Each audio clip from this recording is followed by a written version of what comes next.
How would you like to create wealth almost out of thin air, just like bankers do?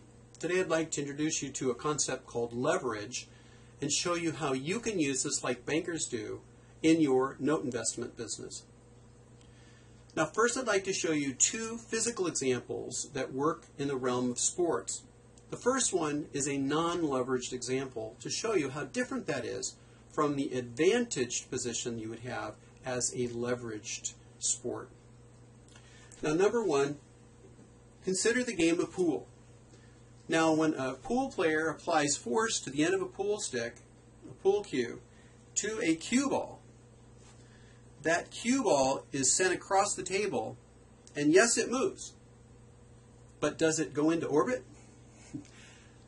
Well, not if you're playing pool the way you're supposed to. And the reason is because it's non-leveraged physical force. There's an action that produces a reaction, right? The momentum of that cue stick is producing an action, reaction on the other side. But it's a limited action because there's no leverage. Now consider what it is for people who devote time to producing money. 1 hour of time produces 1 hour of money. That's non-leveraged productivity. Now, there is a better way, and that is the use of leverage. Now, in the physical world, if it's small effort, it can be producing big results, as in the game of golf. A golf player is able to exert just a little bit of force, no more than just a natural movement, and produce a huge result on the other end by the fact that that shaft is long, which gives the golf player a huge advantage, sending that ball literally into orbit, hundreds of yards on a drive. And the taller the golf player, the more advantage they have. This is why tall golf players are often able to hit drives much further than short ones. Small effort equals a big result. Now, how can we use this in the financial world? Well, first of all, I'd like to tell you what bankers do. You may have heard of the fractional reserve system. And in the fractional reserve system, a dollar on deposit can be used by that bank to borrow $9 of leveraged money. They can then take that $9 of leveraged money and loan out $9 in loans. And it's called a loan asset for a reason, because for them it's an asset because it produces cash flow for them. They can then take that $9 of loan and they can sell it if they want to, or they can use it and leverage it and borrow money, borrow more money. Now, this whole system depends upon some smaller factors of leverage that are very, very important, and they're more connected to the borrower and to the collateral. And so I'd like to show you what the bankers are really depending upon to make this system work, because these loans have to perform for this system to work. If they're loaning money out and then they don't get paid back, then they're depleting their resources and they're going to be held by the FDIC as a non-performing institution, and they will be shut down.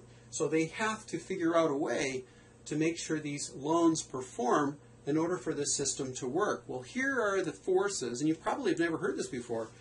Here are the leverage forces that I call the micro forces of leverage that really this whole fractional reserve system depends upon.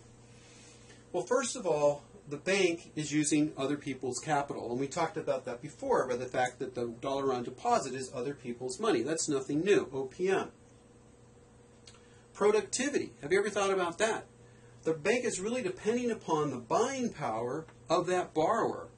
The fact that that borrower has enough money to pay them back.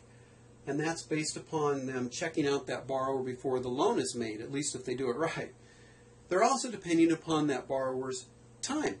That they have time to go out and make money, and that they will use it to make money to pay them back, as well as their talent and their skill. Have you ever thought about that?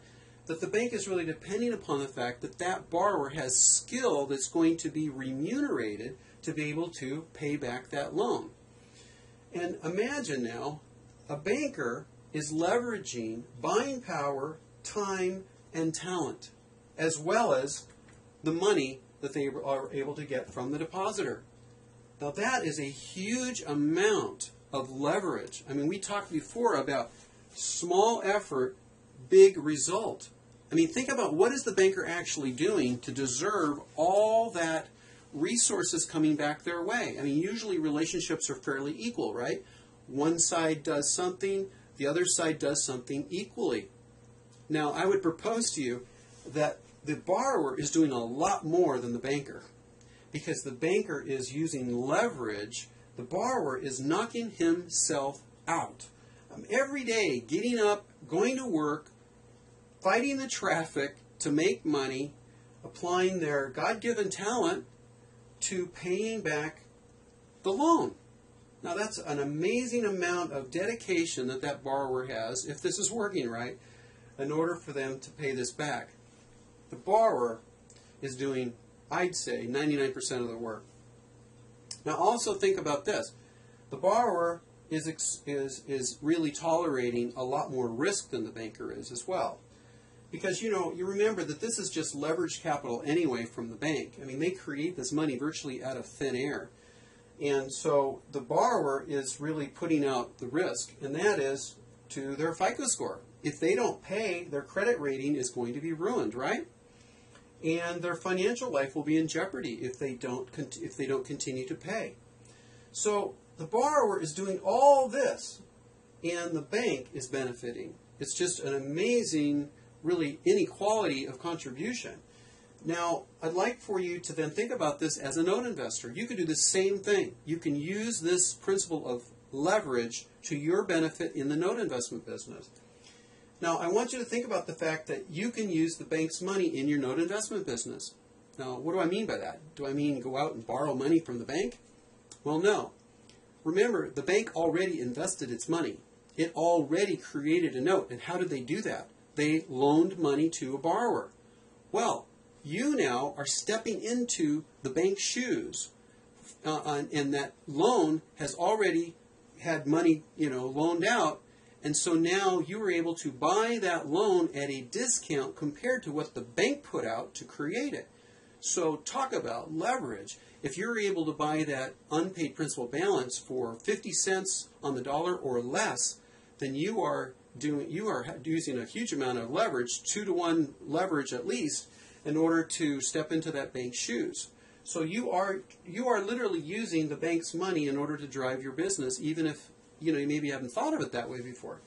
Also, if you have gone through loan modification with a large part of your portfolio and those loans are performing, you now can borrow money on that performing portfolio. Did you know that? There are people who are very willing to loan you money on a performing portfolio of loans that you can then use that money to invest in other things. And I'll just give you a quick example. I was considering rehabbing a house in San Francisco, and I went to a hard money lender, and I asked him for a loan and gave him the specs for the house and everything and the project, and told him the amount of money I wanted to borrow, and then he asked me for my credit report.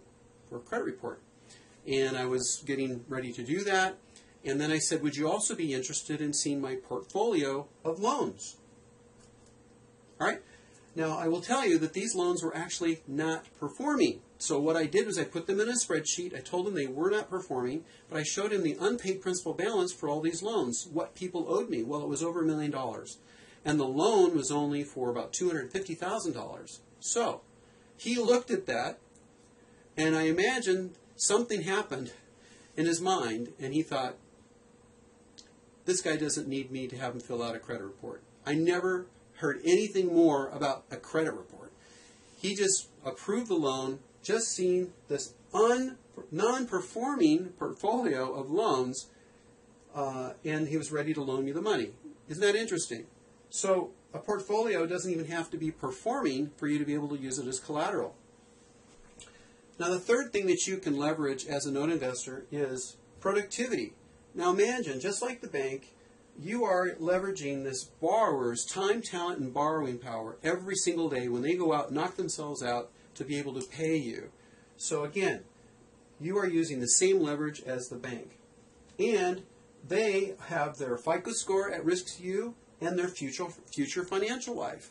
So you've done really as the bank has as a note investor, and you are using the power of leverage in your business just like the bank.